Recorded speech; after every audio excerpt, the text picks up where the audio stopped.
स्वागत है आपका नक्षत्र न्यूज में। आपके साथ मैं हूं शारिफ इब्राहिम। 28 फरवरी को इजराइल ने ईरान पर हमला किया था। इसके 15 दिन बाद 15 मार्च को चुनाव आयोग ने 5 राज्यों में चुनाव की तारीखों का ऐलान कर दिया।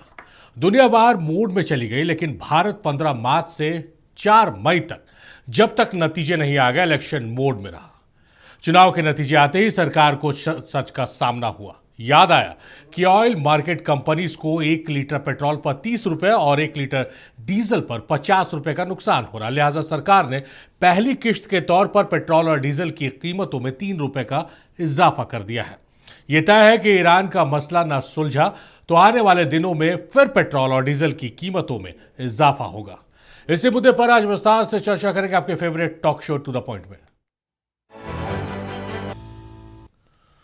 यह कमाल सिर्फ सरकार ही कर सकती है। सुबह ऑयल मार्केटिंग कंपनीज ने पेट्रोल और डीजल की कीमत में 3 रुपए का इजाफा किया और दोपहर से शाम होते होते हर वो चीज जिसका नाम आपने सुना है, देखा है और इस्तेमाल करते महंगी हो गई। और यह तो शुरुआत है। सरकार का दावा है कि तेल कंपनियों को हर लीटर पेट्रोल पर 30 रुपए और हर 1 लीटर डीजल पर 50 रुपए का नुकसान हो रहा है। लिहाजा हर कुछ दिन या हफ्ते में इसकी कीमत में इजाफा होने की आशंका बनी हुई है।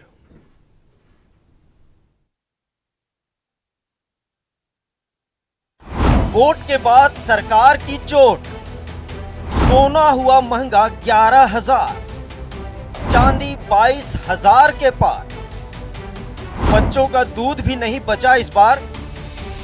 एक साथ पेट्रोल डीजल सीएनजी का प्रहार, 48 घंटे में महंगाई की चौतरफा मार। चुनाव खत्म हो गया, नतीजे आ गए और इसके साथ ही दबे पांव महंगाई ने भी दे दी है दस्तक। प्रधानमंत्री के बचत के संदेश के फौरन बाद महंगाई का पहला बम फूटा। सरकार ने सोने और चांदी पर इंपोर्ट ड्यूटी बढ़ा दी। सोना 11,000 महंगा हो गया तो चांदी 22,000। सोना चांदी के महंगाई के बाद का दूसरा बम दूध पर फूटा। अमूल और मदर डेयरी का दूध 2 रुपए महंगा हो गया। दूध की कीमत 14 मई से देश भर में लागू होने के बाद 15 मई को महंगाई का तीसरा बम फूटा। देश भर में पेट्रोल और डीजल 3 रुपए महंगे हो गए। ताजा इजाफे के बाद पटना में पेट्रोल 3 रुपए महंगा होकर 108 रुपए 67 पैसे प्रति लीटर हो गया है। तो रांची में ये 100 रुपए 86 पैसे प्रति लीटर, धनबाद में 100 रुपए 79 पैसे और बोकारो में 101 रुपए 1 पैसे हो गया है। देखिए, पेट्रोल में भीड़ तो है। अब सरकार जो नियम बोला है तो वो तो निभाना ही पड़ेगा। कम खर्च करके चलना ही होगा, लेकिन हम लोग तो रोज़ का कमाई यही है। अब कैसे भी है भर के काम कर ही रहे हैं अपना। मुश्किल तो हो रहा है थोड़ा मोड़ा, बहुत मतलब थोड़ा मोड़ा ही अभी है। अभी तो ऐसा कुछ अभी ज़्यादा नहीं हुआ है। हाँ, हो रहा और प्लस ख़त्म भी हो जा रहा है। कोई पेट्रोल टंकी बंद भी हो जा रहा है जल्दी जल्दी। और बस यही है कि सरकार जितना जल्दी इसको अच्छा कर लेगा तो हम लोग के लिए ज़्यादातर सुविधा है। हाँ, देखिए, अगर पेट्रोल मिलता रहेगा तो हम लोग को जो चल रहा है वो चलेगा ही। अगर पेट्रोल नहीं मिलता है तो हम लोग को बहुत ज़्यादा दिक्कत है, क्योंकि हम लोग राइडर हैं। पर डे कमाना है, पर डे खाना है, यही है हम लोग का। महंगाई का चौथा बम फूटा ऑटो, टैक्सी और बस में इस्तेमाल होने वाले सीएनजी पर।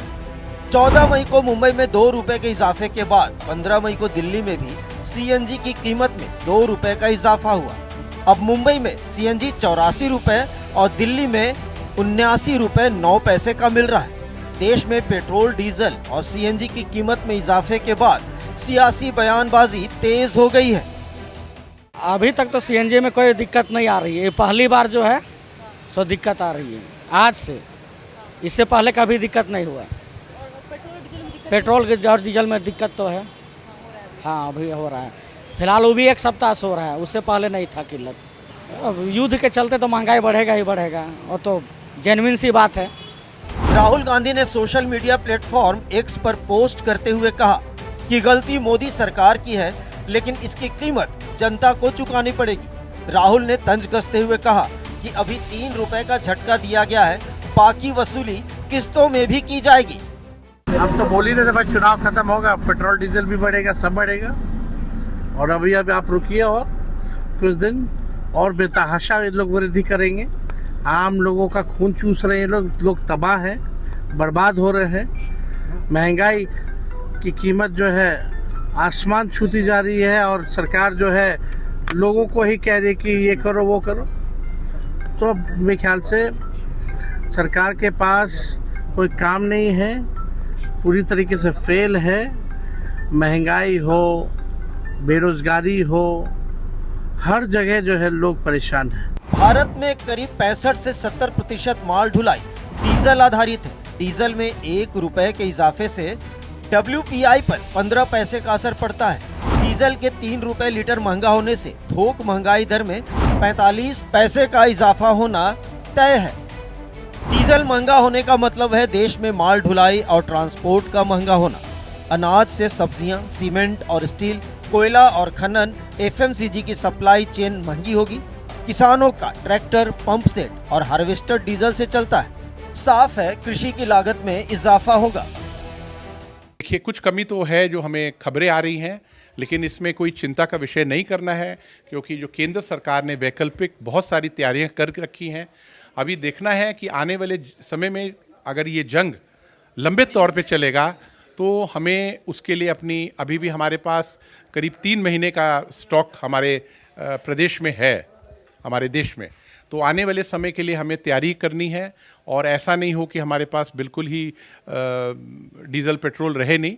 अभी हमारे पास जरूर थोड़ी कमी हो रही है, कोई भयभीत होने की बात नहीं है। पटना से रांची का बस से सफर हो, सिटी बस की यात्रा हो, बच्चों का बस से घर से स्कूल जाना हो, रैपिडो, ओला या उबर हो या शेयर्ड ऑटो की सफारी, ये सब कम से कम 5% महंगा होने वाला है। फैक्ट्री से तैयार माल क्योंकि ट्रांसपोर्ट के जरिए ही एक से दूसरे शहर पहुंचता है, लिहाजा कपड़े, इलेक्ट्रॉनिक्स, होजरी और रोजमर्रा के सारे सामान महंगे हो जाएंगे। इसी तरह मसाले, ड्राई फ्रूट्स, इलेक्ट्रॉनिक्स, दवाइयाँ, प्लास्टिक, हार्डवेयर अगले चंद रोज में महंगा होना तय है। ये तो आम लोगों की बात हुई। बात कारोबार की करें तो छोटे दुकानदार, होटल और रेस्टोरेंट संचालकों पर इसका ज्यादा असर पड़ेगा। जनरेटर, डिलीवरी वैन और पिकअप के बढ़ते खर्च की वजह से होटल और रेस्टोरेंट कीमतें बढ़ाने को मजबूर हो सकते हैं। नक्षत्र न्यूज के लिए नीलय सिंह की रिपोर्ट। तो फरवरी में युद्ध शुरू हुआ और उस वक्त से विशेषज्ञ या लीडर ऑफ अपोजिशन ने केंद्र सरकार को सचेत किया कि भाई तैयारियां कर लीजिए कि स्थितियां डरावनी होने वाली हैं।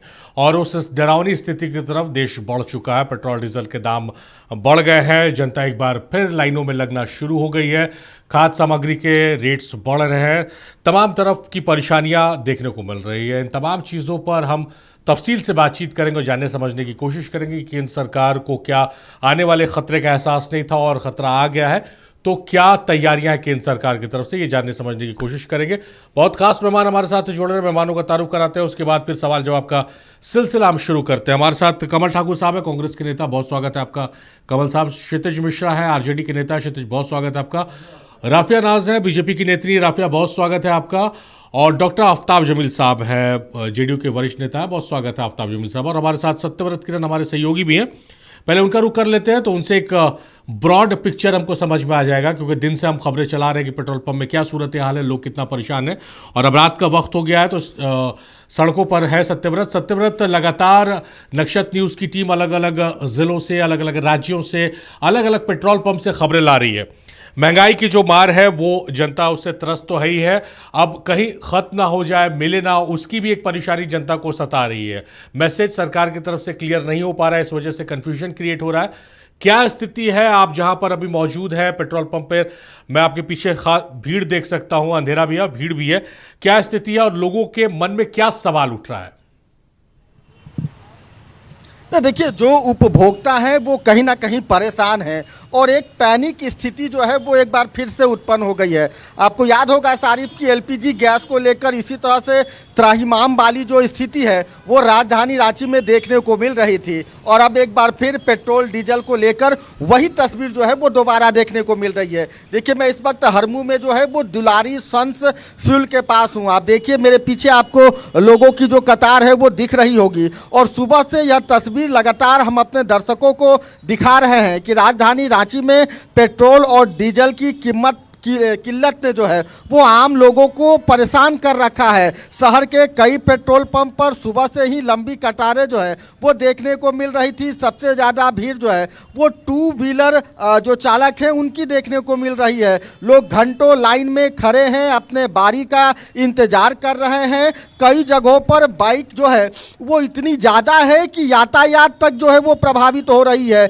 ईंधन की खबर फैलते ही, कमी की जो खबर जैसे ही लोगों तक पहुंची, अफरा तफरी वाली जो माहौल है वो देखने को मिल रही है। कई लोगों ने जल्द से जल्द अपने गाड़ी में पेट्रोल और डीजल भरवाने की जो कोशिश में है वो लगे हुए हैं। कई लोग जो है वो ज़रूरत से ज़्यादा जो पेट्रोल डीजल है वो ले रहे हैं। और आप देखिए कि लगातार पेट्रोल पंप में जो डीजल और पेट्रोल की कमी है उसका सामना लोगों को करना पड़ रहा है। पेट्रोल पंप संचालकों के द्वारा भी लगातार जो है वो नोटिस चिपकाया जा रहा है कि पेट्रोल और डीजल नहीं है, बावजूद जो उपभोक्ता हैं वो पेट्रोल पंप पहुंच रहे हैं कि पेट्रोल मिले। दादा, आप तो स्टिकर लगा दिए हैं, लगातार बोल भी रहे हैं, लेकिन फिर भी लोगों का भीड़ जो है वो लगातार दिख रहा है। तो अब लोग नहीं मान रहे हैं तो सर इसमें हम लोग क्या कर सकते हैं बताइए। हमारे पास अवेलेबल जब तक था हम लोग दिए, सेल किए, अभी हमारे पास अवेलेबल नहीं है, इसी वजह से हम लोग इस नोटिस को लगा रहे हैं। लोग आरोप लगा रहे हैं कि नहीं पेट्रोल है जानबूझ के। नहीं, वैसा क्यों करेंगे। अगर रहता तो हम लोग दिन में ही कर सकते थे, अगर रहता तो हम लोग सुबह भी कर सकते थे। सुबह से हम लोग चलिए सत्यव्रत, कमोबेश तमाम पेट्रोल पंप की यही सूरत हाल है कि सुबह से भीड़ लग रही है और शाम होते होते आउट ऑफ स्टॉक हो जा रहे हैं लोग।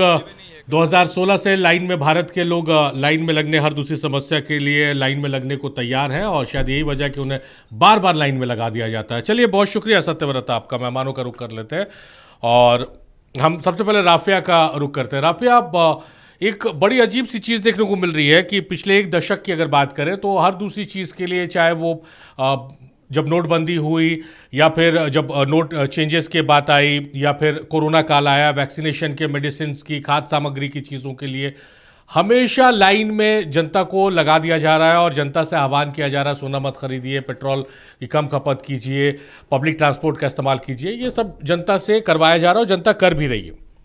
आप लोगों की क्या तैयारी, क्योंकि ये कोई नई चीज़ नहीं, कल परसों की चीज़ नहीं हुई है। फरवरी में युद्ध शुरू हुआ था, आप लोग उसके बाद से इलेक्शन मोड में थे। इलेक्शन जैसे ख़त्म हुआ, शपथ ग्रहण समारोह ख़त्म हुआ, तो तब आप लोगों को शायद बीजेपी को या एनडीए की सरकार को एहसास हुआ कि ये संकट आ चुका है। तो जनता से आप, प्रधानमंत्री ने जो आह्वान किया वो तो कर रही है, आप लोगों की तरफ से क्या स्टैंड है, क्या जनता को राहत पहुंचाने के लिए किया जा रहा है?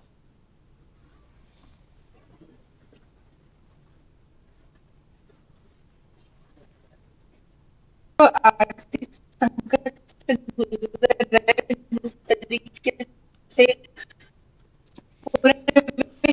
राफिया, माफ कीजिएगा, आपकी आवाज़ नहीं आ रही है, कुछ नेटवर्क इशू है। हमारी टेक्निकल टीम आपसे संपर्क साधेगी राफिया और इस समस्या को दुरुस्त करने की कोशिश की जाएगी। चलिए, एनडीए के हिस्सा हमारे साथ है डॉक्टर आफ्ताब जमील साहब। आफ्ताब जमील साहब, वही सेम सवाल है कि जनता से तो आह्वान कर दिया गया, जनता कमोबेश मान भी रही है, कुछ लोग मान रहे हैं, कुछ लोग नहीं भी मान रहे हैं। आप लोगों की तरफ से क्या हो रहा है कि हाँ भाई हम ये कर रहे हैं, जनता को आने वाले दिनों में राहत मिल जाएगी, हर चीज़ महंगी हो रही है?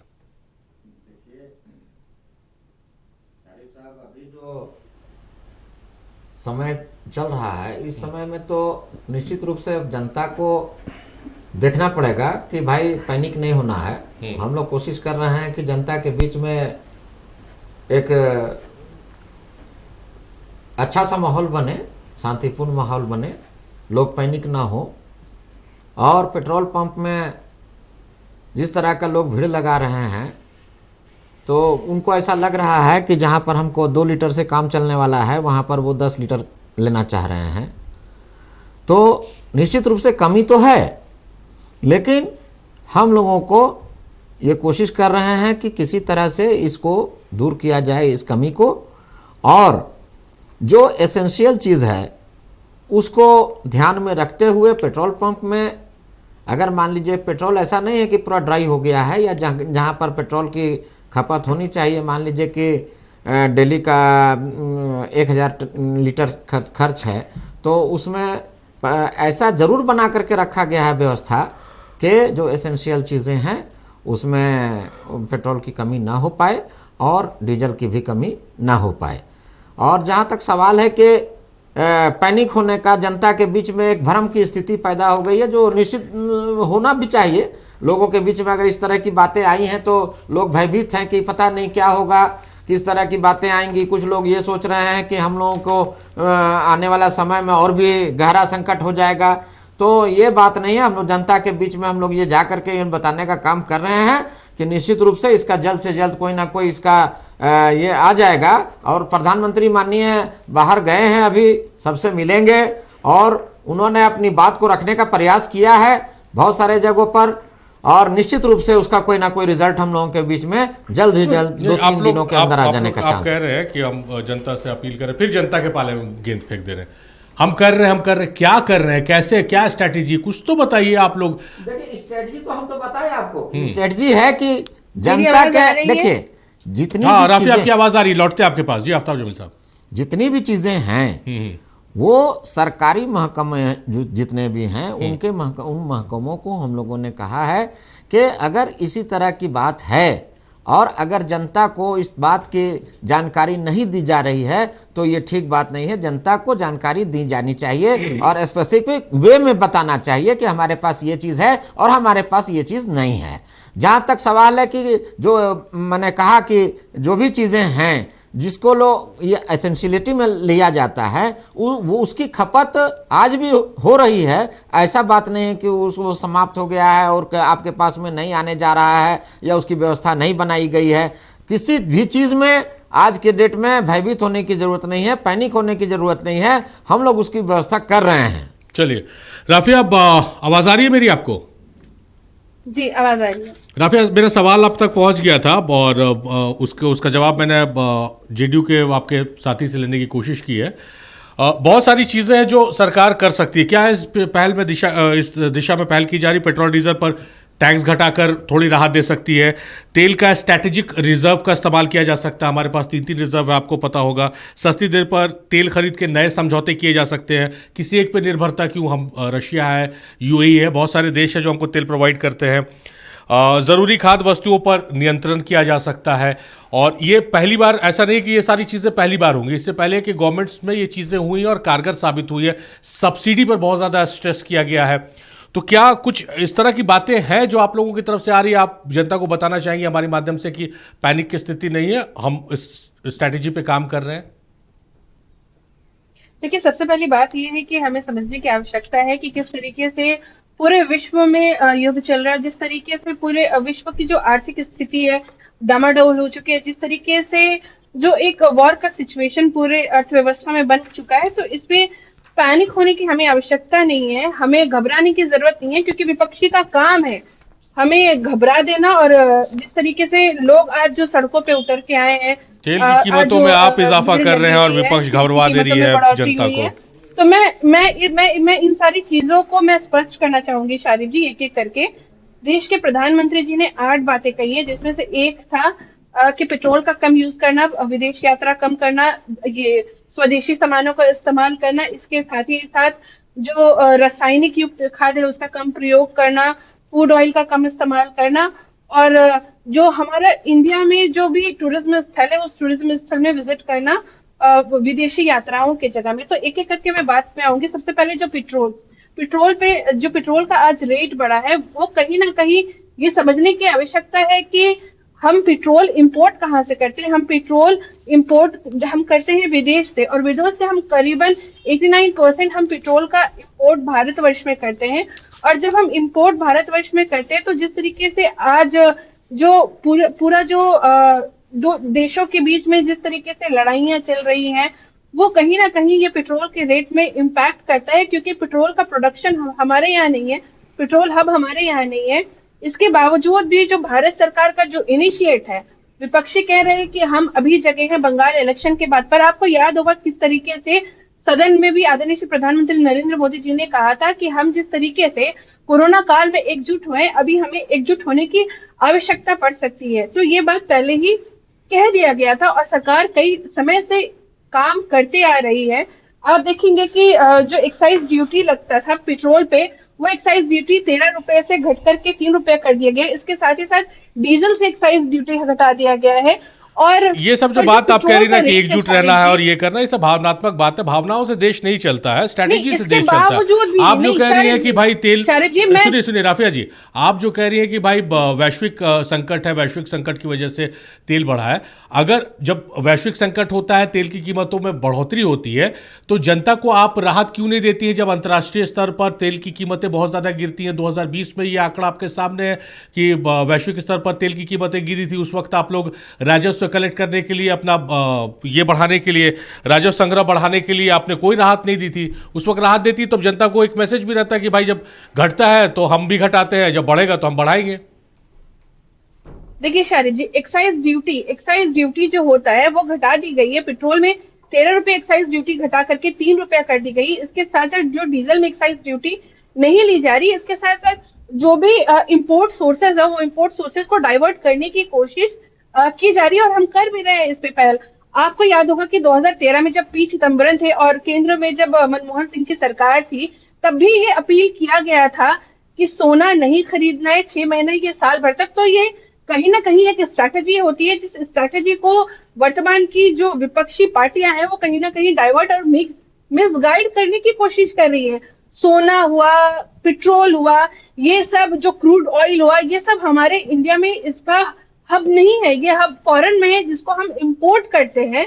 और जब हम इंपोर्ट करते हैं तो इंपोर्ट करने के दौरान जो खर्च होता है वो खर्च के अकॉर्डिंगली रेट तय होता है। और शारिद जी, अगर हम अदर कंट्री भी देखेंगे तो अदर कंट्रीज में भी इसका जो रेट है वो 50% बढ़ा दिया गया है, क्योंकि जिस तरीके से हम आज के दौर में वैश्विक संकट से गुजर रहे हैं, तो ये वैश्विक संकट बार बार नहीं आता है। ये वैश्विक संकट जो अभी आया है, तो इसमें एकजुटता की अपील और एकजुटता की अपील शपथ ग्रहण समारोह के बाद आप लोगों को समझ में आई? उससे पहले जब लीडर ऑफ अपोजिशन कह रहे थे तो आप लोगों को बात समझ नहीं आ रही थी। लीडर ऑफ अपोजिशन तो लगातार कह रहे थे भाई कि देश पर एक बड़ा संकट आने वाला। बहरहाल लौटते आपके पास, कमल ठाकुर साहब का रुख कर लेते। कमल ठाकुर साहब, किस रूप में देख रहे हैं और क्या मानते हैं तमाम राजनीतिक दल को पक्ष विपक्ष की जो बेड़ियां हैं उससे ऊपर उठकर एक ठोस सर्वदलीय बैठक होनी चाहिए और आप लोगों की भी रायशुमारी लेनी चाहिए? क्योंकि आपके जो नेता हैं वो तो लगातार कह रहे हैं और 2 महीने पहले उन्होंने कहा था कि देश में आर्थिक संकट आने वाला है। देखिए, आज राहुल गांधी जी ने जितनी बातें कही हैं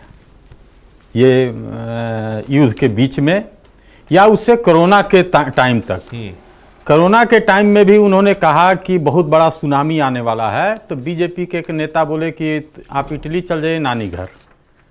तो इन लोग का तो ये बात है। असल बात समझिए, ये तब से समझा रही हैं राफिया जी कि पैनिक नहीं होना है। ये पैनिक क्रिएट किया कौन? इस देश में पैनिक क्रिएट करने वाले जो हमारे विश्व गुरु आदरणीय मोदी जी हैं ना, उन्होंने क्रिएट कर दिया। असल बात को समझिए सारिक जी, रसिया से जो 1 महीना का हम लोग को टाइम मिला था तेल खरीदने का, वो टाइम खत्म हो गया है। परमिशन मिला था, परमिशन था, हाँ परमिशन। अब लीजिए, परमिशन है ना हम लोग को लेना है। जो देश विश्व गुरु बन रहा था अब परमिशन पर चल रहा है। तो देश की जनता को अधर में डाल के प्रधानमंत्री 5 देशों के यात्रा पर गए हैं। हो सकता है वहां से एक डब्बा पेट्रोल और डीजल लेके आवे। देखिए, सीधा सा बात आप समझ लीजिए, प्रधानमंत्री जी का सोच इस देश की जनता के सोच से नहीं मिलता है। राहुल जी ने 2 महीना पहले बोला था कि इसकी तैयारी कर लिया जाए, देश संकट से गुजरेगा। प्रधानमंत्री जी क्या कर रहे थे? पंजाब में झाल मुड़ी खा रहे थे, बंगाल में। तो झाल मुड़ी खाने से देश तो नहीं चलना है, इसके लिए एक सोच रखना होगा। आप समझ लीजिए, आज डॉलर का कीमत आप हो सकता है कि आप जानकारी में रखे होंगे, 96 से पार कर गया। और इस देश पर के प्रधानमंत्री की गरिमा आज नहीं गिर रही है। हम तो कभी कभी सोचते हैं ये बात कि देश, गुजरात के मुख्यमंत्री और देश के प्रधानमंत्री में इतना बदलाव कहां से आ गया। कोरिया में लड़ाई हो रहा था, प्रधानमंत्री ने कहा कि क्या देश है भाई कि लड़ाई कहीं और हो रही है और भारत में महंगाई बढ़ रही है। सोना क्यों नहीं खरीदे? मंगलसूत्र किसने छीन लिया इस देश के महिलाओं से? देश के प्रधानमंत्री ने। प्रधानमंत्री जो काम करते हैं बिना सोचे समझे करते हैं। वो हमेशा 24 घंटा बीजेपी इलेक्शन मोड में रहती है।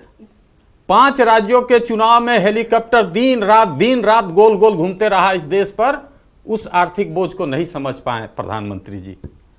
प्रधानमंत्री जी केवल अपने बारे में सोचते हैं, उनको जनता से कोई लेना देना नहीं है। जिस व्यक्ति को जनता से लेना देना रहेगा वो जमीन पर आके अपनी बात को कहेगा। प्रधानमंत्री जी का टीवी में लगातार 2 गाड़ी का काफिला चल रहा था, आपने दिखाया, सबने दिखाया कि प्रधानमंत्री ने कटौती कर दिया।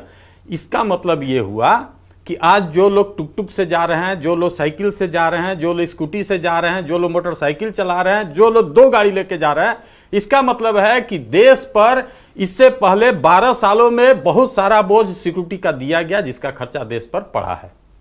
आज अगर आपको देश के बड़े बड़े नेताओं को किसी से डर नहीं है, कोई डर नहीं है, और आप साइकिल से भी जा सकते हैं विधानसभा और लोकसभा, तो 12 साल से कहां थे आप? आपने तो पकौड़ा तलने वाला भी काम को आज से बंद करा दिया। आपने तो बता दिया कि तेल क्या डालना है। मैं तो अभी आपको क्या बोलूं, मैं अभी थोड़ा पहले निकल गया घर से कि कहीं पेट्रोल ले लूंगा। आप सवाल ये उठाइए, जहां भी हम गए वहां कम से कम 500 से ऊपर गाड़ियों की भीड़ है।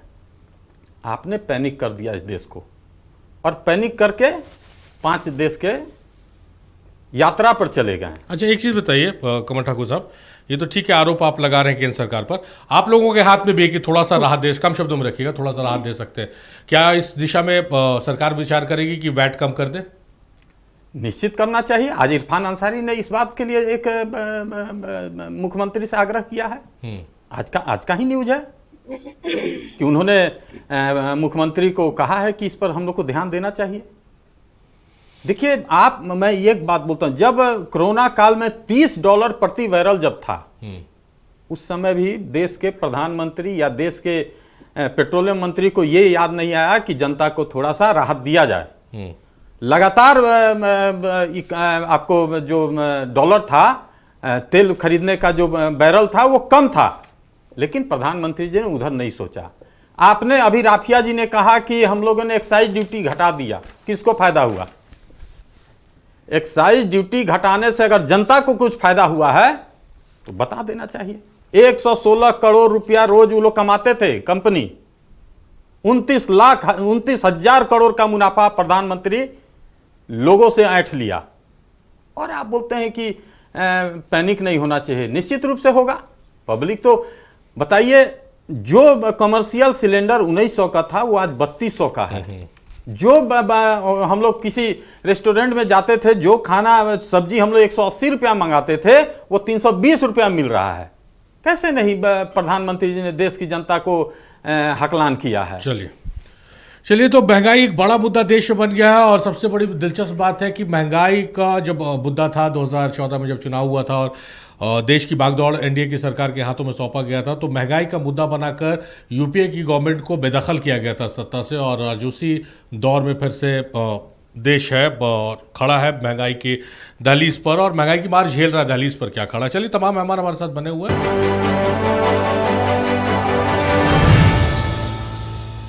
तो रांची का ही नहीं, पूरे देश का हाल हमारे पास है। हमारे सहयोगी इरफान खान ने दिल्ली से, अंबुज उपाध्याय ने गाजियाबाद से और गोविंद कुमार ने मुजफ्फरपुर से हालात का जायजा लिया। एक बार वो भी आपको दिखाते हैं। खाड़ी देशों में युद्ध के बाद में विश्व के अंदर ईंधन की कमी हुई है। ऐसे में डीजल और पेट्रोल के जो कच्चे जो ऑयल है उसमें भी वृद्धि देखने को मिली। इसको लेकर के देश के प्रधानमंत्री नरेंद्र मोदी द्वारा लोगों से अपील की गई थी कि ये समय देशभक्ति दिखाने का है और देश के साथ खड़ा होने का है। लेकिन आज की अगर बात की जाए तो आज डीजल और पेट्रोलों के दामों में वृद्धि हुई है। एक मैं पेट्रोल पंप पर मौजूद हूँ, यहाँ पर लोग पेट्रोल भरवा रहे हैं और देख सकते हैं गाड़ियाँ भी हैं जिनमें पेट्रोल भराया जा रहा है, मोटरसाइकिल भी है। क्योंकि जो दामों में जो वृद्धि हुई है, डीजल पे भी रेट बढ़े हैं, पेट्रोल पे भी बढ़े हैं और इसके अलावा सीएनजी पर भी रेट बढ़े हैं। तो ऐसे में कहीं ना कहीं लोगों को दो चार होना पड़ रहा है। बिल्कुल, क्या कहना चाहेंगे जिस तरीके से रेट बढ़े? कुछ नहीं हुआ। सरकार को बोलिए सबसे पहले कि अपने सर्विस में कटौती करें जी। जो ये काफिले लेके घूमते हैं, अब जो 50% किया ना उसको 10% पे करें। आम पब्लिक को बहुत ज़्यादा इससे नुकसान हो रहा है। अब कैसे चलेंगे? पेट्रोल के साथ साथ डीजल पे जब बढ़ोतरी हुई है तो उसको लेके कहीं ना कहीं ये क्राइसिस आने वाला है। अगर यही चलता रहा तो क्राइसिस आ जाएगा देश में। तो लोगों का कहना है कि जिस तरीके से ये पेट्रोल और डीजल पर जो वृद्धि हुई है उससे कहीं ना कहीं आने वाले समय में महंगाई महंगाई में और वृद्धि होगी। लेकिन देखना होगा जिस तरीके से ये बढ़ोतरी हो रही है, खास तौर से जो कच्चा तेल है, कच्चे तेल पे जब बढ़ोतरी हो रही है तो नॉर्मली है वो रेटों में बढ़ोतरी होगी। इससे आने वाले समय में भारत की क्या दशा और दिशा निर्धारित होगी, देखने वाली बात होगी। देश में एक बार फिर से महंगाई का असर देखने को मिल रहा है। केंद्र सरकार ने डीजल पेट्रोल की कीमतों में इजाफा किया तो विपक्षी दलों ने कई आरोप मोदी सरकार पर लगाने शुरू किए हैं। इस समय हमारे साथ आम आदमी पार्टी से एमसीडी के पूर्व नेता विपक्ष राकेश कुमार मौजूद है, जिनसे हम बात करेंगे। राकेश जी, महंगाई दिन पर दिन बढ़ती जा रही है, रोजगार की योजना सरकार के पास नहीं है, जिसे लेकर अब कांग्रेस ने भी आरोप प्रति आरोप लगाने शुरू किए हैं। क्या कहेंगे? जिस तरह पेट्रोल, डीजल और दूध की कीमतों में इजाफा हुआ, इससे पहले एलपीजी गैस सिलेंडर की कीमतों में इजाफा हुआ था, क्या कहेंगे? देखिए, जो भी हो रहा है ये सब मोदी सरकार की नाकामियां हैं और एक तरीके से फेलियर सरकार ये साबित हो रही है। जो वादे मोदी सरकार ने किए थे कि बहुत हुई महंगाई की मार, अब की बार मोदी सरकार, बहुत हुआ महिलाओं पर अत्याचार, अब की बार मोदी सरकार, वो सारे दावे जो हैं खोखले साबित हुए, जुमले साबित हुए। जी हाँ, 2014 से पहले बीजेपी ने जिस तरह नारा दिया था, बहुत हुई महंगाई की मार, अब की बार मोदी सरकार, लेकिन 2014 के बाद से जिस तरह महंगाई चरम पर पहुंच चुकी है, लगातार कीमतों में इजाफा हो रहा है। आज फिर पेट्रोल डीजल की कीमतों में, दूध की कीमतों में इजाफा हुआ है। क्या कुछ समस्याएं लोगों को आ रही हैं? इस समय हमारे साथ सामाजिक कार्यकर्ता शाहिद गंगोही भी मौजूद है, जिनसे हम बात करेंगे। शाहिद साहब, आज फिर से महंगाई का असर देखने को मिल रहा है, क्या कहेंगे? सबसे पहले तो मैं आपके चैनल का धन्यवाद करूंगा कि इस विषय पर आपने सामाजिक सिविल सोसाइटी की राय जानने की कोशिश करी। ये बिल्कुल बात दुरुस्त है कि आज देश में बेरोज़गारी भी बढ़ रही है और साथ साथ महंगाई भी बढ़ रही है।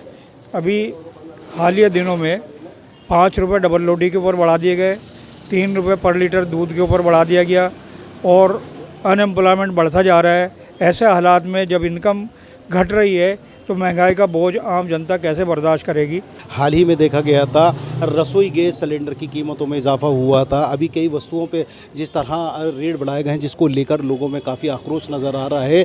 जिस तरह आज कांग्रेस नेताओं ने आरोप लगाए, विपक्षी दलों की बात करें तो केंद्र सरकार पे सीधा सीधा निशाना लगाया है। बेरोज़गारी चरम पर है, लेकिन महंगाई बढ़ती जा रही है। बड़ा सवाल है जनता में, जिस तरह की समस्याओं का जनता को सामना करना पड़ा, देखना बड़ा महत्वपूर्ण होगा सरकार आखिर क्या कुछ सुनिश्चित करेगी। इस वक्त हम मुजफ्फरपुर जिले के एक पेट्रोल पंप पर खा रहे हैं, जहां पर पेट्रोल की कीमत के बाद, बढ़ती हुई कीमत के बाद ग्राहक काफी निराश लग रहे हैं।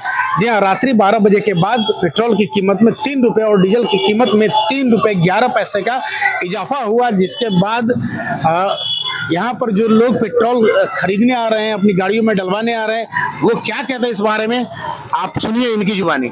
पेट्रोल की कीमत बढ़ गई है, कैसा लग रहा है आपको इस बार? कैसा लगेगा? महंगाई में लोगों को और महंगाई मिल रहा है, उसमें क्या कहा जाएगा। फिर भी आप पेट्रोल भरवा रहे हैं इस वक्त, इस बार किस लिहाज से भरवाने हैं? देखिए, ये तो डेली यूज। चलिए, तो अलग अलग शहरों का, अलग अलग राज्यों का आपको हमने हाल दिखाया है। महंगाई की मार से जनता परेशान है। क्षितिज का रुख कर लेते हैं। क्षितिज, किस रूप में देख रहे हैं? क्योंकि पेट्रोल डीजल के दाम सिर्फ बढ़ रहे हैं, ये नहीं, पेट्रोल डीजल के दाम अगर बढ़ रहे हैं, सीएनजी के दाम बढ़ रहे हैं, तो उसके साथ कितनी सारी चीज़ें, ट्रांसपोर्टेशन महंगा हो जाएगा, ट्रांसपोर्टेशन महंगा होने से सब्जी जो रोज़मर्रा की चीज़ की सामान है उसकी रेट में इजाफा होगा। तो मतलब ओवरऑल महंगाई के हर एक प्रोडक्ट में अब खामियाजा, इसका परेशानी जो है वो लोगों को भुगतनी पड़ रही है। सारिक जी, मैं किसी को पैनिक करने के लिए नहीं बैठा हूं, लेकिन जनता को आपको ये बताना पड़ेगा और सरकार से हमारी कुछ मांगे होगी इस समय में। क्यों? क्योंकि सरकार के पास इतनी सोच विचार की ताकत नहीं रह गई है कि वो कुछ सोच विचार कर सके। जैसा कि हमारी बहन से शुरू करते हैं, हमारी बहन ने कहा कि चुनाव से पूर्व ही जब महिला आरक्षण बिल पर संशोधन का वो लाया गया था, उस वक्त ही प्रधानमंत्री जी ने इसका इंडिकेशन कर दिया था। तो जब आप उस वक्त ही संकट का इंडिकेशन कर दिए, तो आप जानबूझ करके जनता को क्यों इस महंगाई के और इस संकट में ढकेला? क्योंकि आप, मेरी बहन कह रही थी, और ये बिल्कुल सच बात कही है इन्होंने, कि प्रधानमंत्री जी ने इंडिकेशन किया था, तो ये जानबूझ करके, मैं अभी इसलिए बड़ी जिम्मेदारी से कह रहा हूं क्योंकि बीजेपी प्रवक्ता ने इस बात को रखा था, तो जानबूझ करके प्रधानमंत्री जी ने लोगों को संकट में डाला। आपने देखा हो चुनाव के समय में, और बाकी राज्यों देशों की बात कर रहे हैं आप, वो तो फरवरी से तैयारी कर रहे हैं हुजूर, और हमारे यहां चुनाव का वेट किया गया, और जब चुनाव खत्म हुआ, प्रधानमंत्री जी घर में गए और सोए, तो उनको एक सपना आया, नरेंद्र मोदी जी उठिए, जागिए, और आपका अब हो गया कल्याण, अब देश के लिए थोड़ा सोचिए। तब आए और आकर के आनंद फानन में उन्होंने नौटंकी चालू किया है। प्रधानमंत्री जी ने, बड़ी जिम्मेदारी के साथ कह रहा हूं, आप अपने काफिले से गाड़ियां घटा रहे हैं। मैं नहीं चाहता हूं कि प्रधानमंत्री अपने काफिला से घटाए गाड़ियां। यह प्रधानमंत्री का कार्यालय तय नहीं करेगा कि उनके काफिला में कितना गाड़ी रहेगा, कितना नहीं रहेगा। यह हमारे देश के प्रधानमंत्री है, उनके सुरक्षा की जिम्मेदारी एसपीजी की है, वो तय करेगी। और वो छोटा सा फुटेज बनाने के लिए 5 किलोमीटर रोड को फिल्टर किया गया था, 5 सेकेंड का वो बनाने के लिए। देवेंद्र फडणवीस जी बुलेट से जा रहे थे, और पता है आपको बुलेट का माइलेज कितना देता है? बुलेट 25 का माइलेज देता है। कम से कम स्प्लेंडर तो ले लिए रहते, एक अच्छा मैसेज गया रहता है। नौटंकी भी करिए तो थोड़ा देख रेख करके नौटंकी कीजिए। हमारी बहन अभी बता रही थी कि 2013 में भी अपील किया गया था। मैं बता रहा हूं, विश्व बाजार में उस वक्त $108 प्रति बैरल कीमत थी, और देश में पेट्रोल की कीमत 60 रुपए से कम था। एलपीजी देश पूरा विश्व त्रासदी से गुजर रहा था। 2008 में एलपीजी को 50 रुपया बढ़ा करके 450 किया गया था, और स्मृति ईरानी जी माथा पे सिलेंडर लेकर के घूम रही थी। जब हमारे पास 15 दिनों का फॉरेन रिजर्व था, तो हमारे वित्त मंत्री थे मनमोहन सिंह जी ने, वो एफडीआई नीति लाए, अलग अलग नीतियों का वो किए, और हमारे देश को वहां से विकसित देश में बनाने का काम किया। आप क्या कह रहे हैं? नोटबंदी करो, देश से अपील कर दो। कोरोना आए, देश से अपील कर दो। सब जनता कुछ भी हो, सारा हम कर दें, खाली वोट अपना ये डाल करके अपना सरकार बना लेंगे। वोट हमसे नहीं लेंगे, वोट वो चुनाव आयोग से डलवा लेंगे, और हमसे सारा चीज का अपील करवा लेंगे। होना क्या चाहिए था सारिक जी? सबसे पहले सर्वदलीय बैठक होनी चाहिए थी। इसके बाद सदन में इस पर चर्चा होनी चाहिए थी। प्रधानमंत्री जी को राष्ट्र के नाम संबोधन करना चाहिए था, और कहना चाहिए था हमारे पास इतने दिनों का रिजर्व है, लेकिन हमें कुछ दाम को बढ़ानी पड़ेगी। आपने जब वर्ल्ड बाजार में 43 रुपया प्रति बैरल था, इवन 18 रुपया प्रति बैरल था तेल का कीमत, उस वक्त आपने 70 रुपया, 100 रुपया और 80 रुपया वसूला। फायदा किसको दिया? उस कंपनियों को, रिलायंस को फायदा दिया आपने। और आज आपके पेट्रोलियम मिनिस्टर कह रहे हैं कि नहीं, उनको घाटा हो रहा है। घाटा में कैसे छोड़ सकते हैं? 2024 में डीजल पर जो एक्साइज ड्यूटी था उसको जीरो किया गया था। डीजल का दाम घटा था क्या? नहीं घटा था। फायदा किसको दिया गया? कंपनियों को फायदा दिया गया। आपने जनता को तो हमेशा लूटा। और अब देखिए संकट का कुछ मैं आंकड़ा दिखाना चाह रहा हूं आपको, और सरकार को इस पर चर्चा करनी चाहिए। सबसे पहले वो छोटे सिलेंडर का दाम बढ़ाया गया 200 रुपया। दूसरा कि कमर्शियल सिलेंडर का दाम बढ़ाया गया। संकट देखिए कैसे, बच्चे जो यहां पर रहते हैं लॉज में, वो मेस से खाना नहीं खा सकते। क्यों? क्योंकि महंगाई बढ़ गई है वहां पे। वो लोग भी क्या करेंगे बेचारे? उनको भी दाम बढ़ाया गया तो वो वहां से नहीं खा सकते। वो जो छोटा सिलेंडर में खाना बनाते थे वो भी नहीं भरवा सकते हैं। क्यों? क्योंकि वहां भी महंगाई बढ़ गया है। अब क्या करें? वो वापस घर को जा रहे हैं।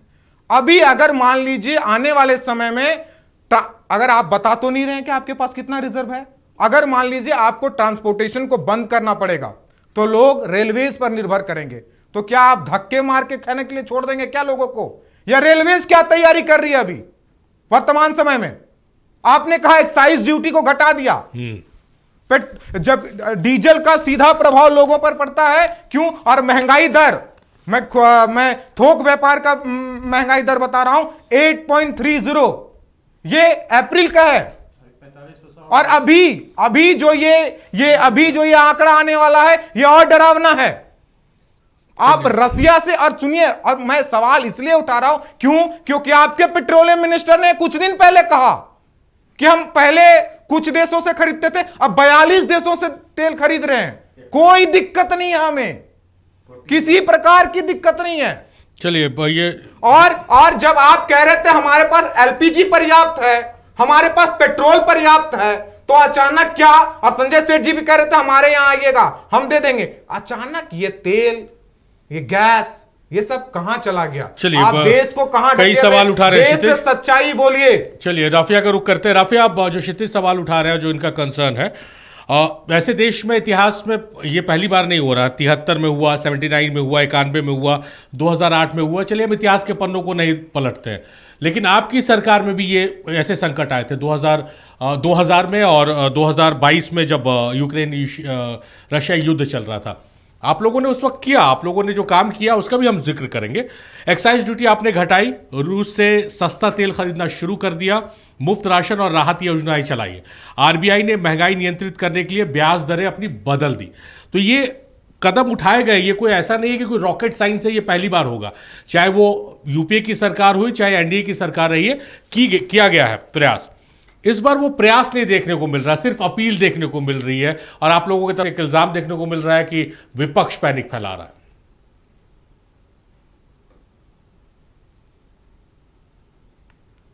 राफिया अनम्यूट कीजिए, शायद आपने म्यूट कर दिया है। राफिया, देखिए, देश के प्रधानमंत्री आदरणीय श्री नरेंद्र मोदी जी ने जिस तरीके से अपील की है, वो अपील को समझने की जरूरत है। जिस तरीके से मतलब कहा गया है कि सोना को कम खरीदना या फिर सोना को ना खरीदना, तो इसके पीछे कहीं ना कहीं एक बात है जो फॉरेन रिजर्व से रिलेटेड ताल्लुक रखता है। पर ये सारी बातें और ये सारी चीजों को कांग्रेस को और इनके अलायंस को समझने की आवश्यकता है। ये जिस तरीके से बयानबाजी कर रहे हैं, तो ये बयानबाजी से लोग जिस तरीके से पैनिक होते हैं, तो इसकी जिम्मेदारी इन जी कांग्रेस से विपक्षी दलों को समझने की आवश्यकता है। नेहरू कांग्रेस ही याद आएंगे। जी जी, 12 साल से आप पकौड़ा तल रहे हैं। आप जिस देखिए 12 साल से पकौड़ा होगी तो पकौड़ा भी नहीं चलाएगा। अब तो प्रधानमंत्री ने तेल खाने से भी मना कर दिया। जलेबी नहीं चल रहे हैं, जलेबी नहीं चल रही। जरा आप संयम रखिए, मैं सुनिए कमल जी, किसने जब मैं एक्सप्लेन कर रही हूँ तो आप सुनिए। कौन पैनिक फैलाने वाला शख्स है? आपके ही राहुल गांधी 4 लाख का इनकम दिखाते हैं महीना का और 60 करोड़ का ट्रिप मारते हैं। यही आप लोग को जानकारी कम है। कोई भी एलओपी जब भी बाहर जाएगा वो उसका वीजा होता है, उसका आप पता कर लीजिए। आप आके झूठ बोलना, तेल से बचने के लिए राहुल गांधी याद आते हैं। आप लोग देश में महंगाई जब बढ़ता है तो राहुल गांधी याद आते हैं। कमल जी, सारा चीज नेहरू जी करके गए हैं। सोना का नीट का एग्जाम बीजेपी के लोग बच्चों का भविष्य छीनते हैं, वो भी राहुल गांधी और नेहरू जी कर गए हैं। कमल जी, कम से कम आज तो शर्म कर लीजिए। आज तो शर्म कर लीजिए कम से कम। हमें लगता है कि यदि राफिया जी के पास पुख्ता हमारी सवालों का जवाब नहीं है तो ये हमारी मांगों को सुन ले। अच्छा, राफिया, जो देश पे इससे पहले जो संकट आया, दो चीज बड़ी, राफिया सुन लीजिए, देश पर जो कम शब्दों में रखिएगा राफिया, थोड़ा समय कम है हमारे पास। राफिया, इससे पहले देश में जब संकट आया, दो चीज बड़ी कॉमन देखने को मिली है। सरकारी किसी की भी, हम किसी सरकार को कोट नहीं करें। एक, सर्वदलीय बैठक बुलाई गई, सर्वसम्मति से फैसला लिया गया और वो कारगर साबित हुआ। पहला, इस बार वो देखने को नहीं मिल रहा। दूसरा, कांग्रेस की जब सरकार थी तो इस तरह की जब संकट आती थी तो सब्सिडी पर ज्यादा फोकस करती थी। ठीक है, राजस्व संग्रह जो है वो बाद में देखेंगे, फौरी राहत दे देंगे। आप लोगों की तरफ से ये दोनों चीज नहीं हो रही, ना सर्वदलीय बैठक बुलाई जा रही है, ना सब्सिडी पर आप लोग काम कर रहे हैं। देखिए, जिस तरीके से अभी जो वैश्विक संकट चल रहा है उसमें हम जो एक्शन ले रहे हैं, उस एक्शन को समझने की जरूरत है कि आखिर क्यों एक्शन लिया जा रहा है, क्यों रिजर्व एक्सचेंज को क्यों रिजर्व रखा जा रहा है। सर्वोच्च न्यायालय ने भी कहा है, सर्वोच्च न्यायालय में भी अब सर्वोच्च न्यायालय में भी जो सुनवाई होगी सैटरडे और मंडे, वो वर्क फ्रॉम होम होगी। तो आप सर्वोच्च न्यायालय बैठक तो मना कर दिया क्या? और जिस तरीके से सोना जो कम खरीदने की बात की गई है, चाहिए आरबीआई ने सबसे ज्यादा सोना खरीदा, देशद्रोही है क्या वो? खेती भारतवर्ष में नहीं होता है। आप अगर पढ़ना चाहते हैं ना तो ट्रेडिंग इकोनॉमिक डाटा पढ़ के आइए क्षितिज जी। आप पढ़ के आइए मैडम, आपकी इकोनॉमी कितनी कमजोर है और प्रधानमंत्री जी की ये दिख रहा है देश को, पूरा देश भुगत रहा है। हमारे पढ़ाई पर मत जाइए, आप पढ़िए, हमारे पढ़ाई पर मत जाइए। बात तो जिस तरीके से आप अच्छा, एक मिनट राफिया जी, क्षितिज एक बार प्रमोद जी हमारे साथ जुड़ रहे हैं, झारखंड राज्य पेट्रोलियम एसोसिएशन के प्रवक्ता है। प्रमोद जी हमारे साथ जुड़ गए हैं क्या? प्रमोद जी, स्वागत है आपका। आवाज आ रही है मेरी? जी, आपकी आवाज आ रही है। प्रमोद जी, जो कल आप हमारे साथ जुड़े थे, कल आप कह रहे थे संकट की बात नहीं है पेट्रोल पंप में। आज तो कल रात से जो लाइन लगनी शुरू हुई है, लाइन खत्म ही नहीं हो रही है। कितने petrol pump out of stock हो गए हैं, क्या है सूरत हाल? जी, सूरत हाल ये है, जैसे मैंने आपको पहले कहा था कि चूंकि मांगे बढ़ गई, जैसे अफवाहों का बाजार गर्म हुआ कि तेल नहीं मिलेगा, तेल नहीं आ रहा है, तो डिमांड काफी बढ़ गया, जिसकी वजह से जितने भी पेट्रोल पंप जिनके पास 3 जी एक दिन में सारा तेल खत्म हो गया। अब सुबह तेल मंगाना है, थोड़ा सा डिले हुआ, बहुत सारे पंप में तेल आ भी गया है और लोगों को मिल गया। भीड़ इसीलिए बहुत ज्यादा है, भीड़ पैनिक है, लोगों को लग रहा है कि तेल नहीं मिलेगा, इस वजह से लोग चाह रहे कि जहां भी जैसे मिले तेल ले लेना। अच्छा प्रभु जी, दो चीज बताइए तो प्रभु जी 2 चीज बताइए, ये समस्या कब तक सामान्य हो जाएगी पहला, और दूसरा ये है कि क्यों ये मिसकम्युनिकेशन क्यों हो रहा है कि भाई तेल का संकट नहीं और लोग नहीं, हम टैंक फुल कर दो, गैलन में दे दो, ऐसा क्यों हो रहा है? क्या कहाँ पर चूक हो रही, कहाँ मिसकम्युनिकेशन है? देखिए चूक तो हो रही है, जैसे लोग मीडिया सोशल मीडिया में देख रहे हैं, जिस तरह से रिपोर्टें आ रही हैं, तो हालात वैसे हैं कि लोगों को लग रहा है कि शायद कल मुझे तेल नहीं मिलेगा। आज जैसे प्राइस बढ़ने के बाद एक बार लगा कि चलो हो सकता है, लोगों को एक कल अफवाह थी कि 22 रुपया के करीब लगभग पेट्रोल डीजल की प्राइस बढ़ सकती है, तो उसको लेकर कर लगा कि भीड़ है, लेकिन आज प्राइस बढ़ने के बाद भी वो भीड़ बरकरार है। तो मुझे लगा मिसकम्युनिकेशन तो है, लोग नहीं समझ पा रहे हैं।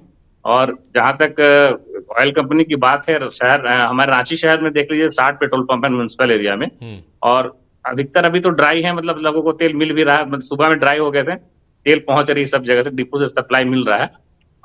जैसे रांची को खुट्टी टर्मिनल से सप्लाई मिलती है, ये 16 जिलों को सप्लाई वहां से मिलती है, पाइपलाइन से वहां पे तेल आता है। इसी तरह जसीडी में भी है, और वहां से भी तेल पाइपलाइन के जरिए ही सप्लाई होती है। बोकारो में 2 बीपीसीएल एचपीसीएल के डेपो हैं, लेकिन वहां पे थोड़ा सा क्योंकि वहां पे रैक से तेल आ रहा है और थोड़ा डिले हो रहा है तेल आने में, तो देखेंगे ज्यादातर पेट्रोल पंप बीपीसीएल एचपीसीएल के पंप में तेलों की कमी हो रही है, जिसकी वजह से लोड आईओसीएल के पेट्रोल पंप में बढ़ जा रहा है। अगर आसपास में 3-4 पंप है वो ड्राई हो गए, तो एक पंप पे सारा लोड आ जा रहा है, जिसकी वजह से जो पंप 5000 लीटर पेट्रोल बेचते थे वो आज 10,000, 12,000, 15,000 लीटर तेल उनका खपत हो जा रहा है। तो इसी वजह से ड्राई हो रहा है, पैनिक हो रही स्थिति, और पब्लिक के पैनिक होने की वजह से ही ऐसा पोजीशन क्रिएट हुआ है। कब तक ये सामान्य हो जाएगी, सप्लाई कब तक सामान्य हो जाएगी, इस तरह की स्थिति नहीं रहेगी प्रमोद जी? देखिए अगर बीपीसीएल और एचपीसीएल अगर ये का सप्लाई अगर सामान्य हो गया, तो मुझे लगता है कि तुरंत सप्लाई, क्योंकि आईओसीएल कल भी आईओसीएल खुटी टर्मिनल से कल भी 2100 किलो लीटर पेट्रोल निकला और 3100 किलो लीटर डीजल का सप्लाई दिया गया है। तो इतना मात्रा में जल्द हो जाएगा सामान्य। आफ्ताब साहब लंबा मत रखिएगा, समय की कमी है, कमल साहब के रुक करना। जो प्रमोद साहब कह रहे हैं कि मिसकम्युनिकेशन है, कम्युनिकेशन गैप हो रहा है, तो कम्युनिकेट कौन करेगा? आपकी जिम्मेदारी है ना भाई जमील साहब। कम्युनिकेट तो आप मीडिया के माध्यम से अपील भी किया था कि पैनिक ना हो। प्रमोद साहब आपसे मुखातिब नहीं, अब जमील साहब जवाब दीजिए, कम शब्दों में रखिएगा, समय की कमी है। सवाल है कि जा करके देखिए यहाँ पर अभी जैसे कि अभी हमारे पेट्रोलियम संघ के हमारे भाई ने बताया कि लोग पैनिक हो जा रहे हैं। अरे तो पैनिक नहीं होना है, पैनिक प्रधानमंत्री ने पैनिक कर दिया। भाई आप सुनते नहीं है, यही ना कांग्रेस का कल्चर है ना प्रधान, आप लोग नाम नहीं लेते हैं। आज देखिए आप लोग द्वारा क्रिएट किया गया है, ये पूरा पैनिक किया गया है देश भर में। इस तरह से अगर कीजिएगा, आप राष्ट्र धर्म को निभाने का काम कीजिए, राष्ट्र धर्म को नहीं निभा रहे आप लोग। अरे हम लोग राजधर्म, हम लोग आजादी को निभाने का काम मैं क्लियर करता हूं। आज देश बहुत ही गंभीर समस्या से गुजर रहा है। तारिक जी आज आप लोग अगर इस तरह से करेंगे, देश की जनता माफ नहीं करेगी आप लोगों को।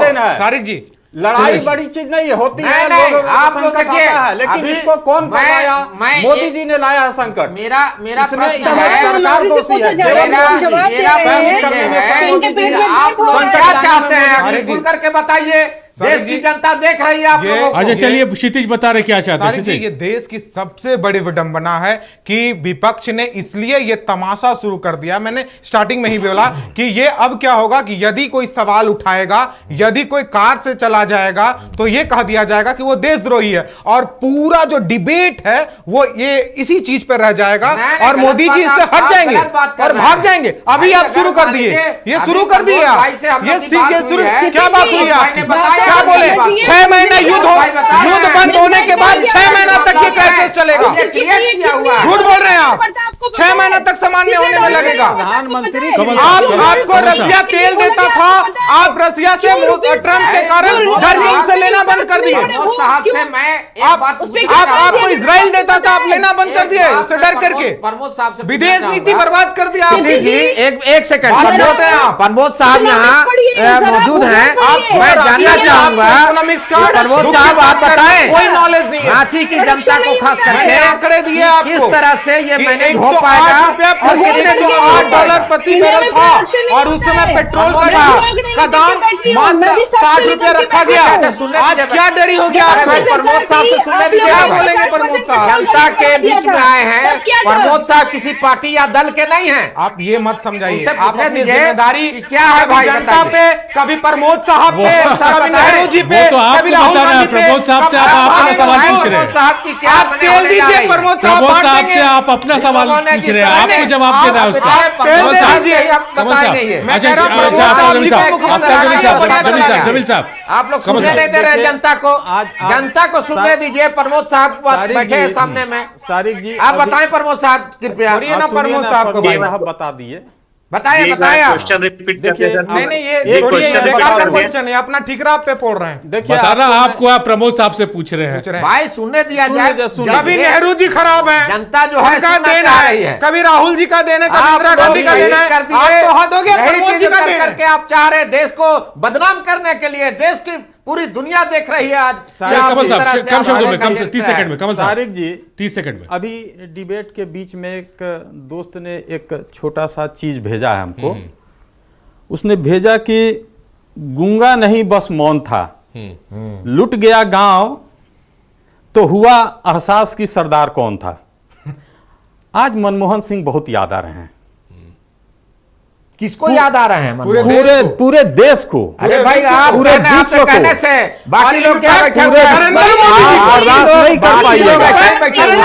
आप नरेंद्र मोदी जी को भी सपने में वही याद आएंगे। आएंगे। चलिए समय समाप्त हो गया। चलिए समय समाप्त हो गया। कमल साहब बहुत शुक्रिया, क्षितिज आपका शुक्रिया, जमील साहब आपका बेहद शुक्रिया, प्रमोद साहब बहुत शुक्रिया आपका, राफिया आपका बेहद शुक्रिया। आप लोगों ने अपना कीमती वक्त नक्षत्र न्यूज को इस डिबेट को दिया। तो मेरे साथ फिलहाल इस विशेष में इतना ही। देखते रहिए नक्षत्र न्यूज।